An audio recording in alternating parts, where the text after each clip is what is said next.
Morning সকলকে। আজ আমি রান্না করব রুই মাছ, আলু কাঁচকলা দিয়ে ঝোল। এটা ওল কেটে নিয়েছি, ওল রান্না করব চিংড়ি মাছ দিয়ে।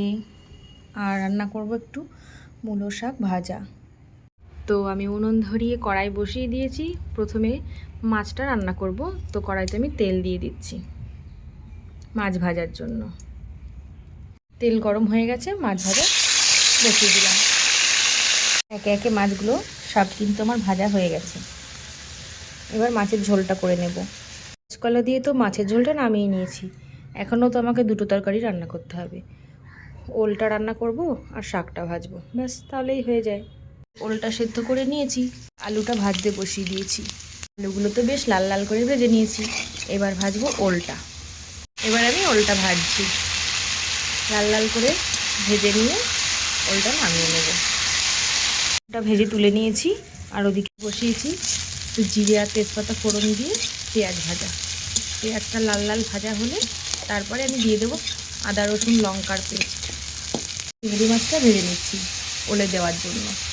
পেঁয়াজটা ভাজা হয়ে গেছে জন্য আমি আদা রসুনের পেস্ট দিয়েছি আর ভাজা চিংড়িটা দিয়ে ভালো করে মশলাটা কষে নেব। তারপর এর মধ্যে ওল আর ভাজা আলুটা দিয়ে কষে নেব।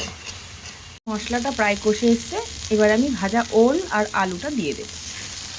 এবারে আমি ওল আর আলুটা দিয়ে সুন্দরভাবে কষাচ্ছি।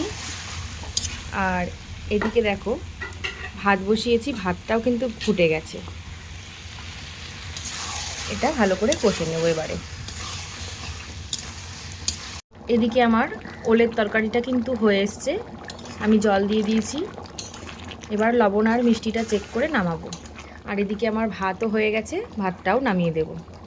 আমি কিন্তু খুব একটা মশলাদার খাবার রান্না করি না, কম তেল কম মশলায় সিম্পল রান্না করি। দিয়ে দিলাম একটু ঘি নামানোর পরে, আর একটু দিয়ে দেবো পরে গরম মশলা। এবারে রসুন লঙ্কা কালো জিরে ফোড়ন দিয়ে দিয়েছি, শাকটা ভাজবো। মূলো শাক ভাজাটাও হয়ে গেছে। ব্যাস রান্না আজকে আমার এখানেই সমাপ্ত। কেমন লাগলো ভিডিওটা তোমরা আমাকে অবশ্যই জানিও।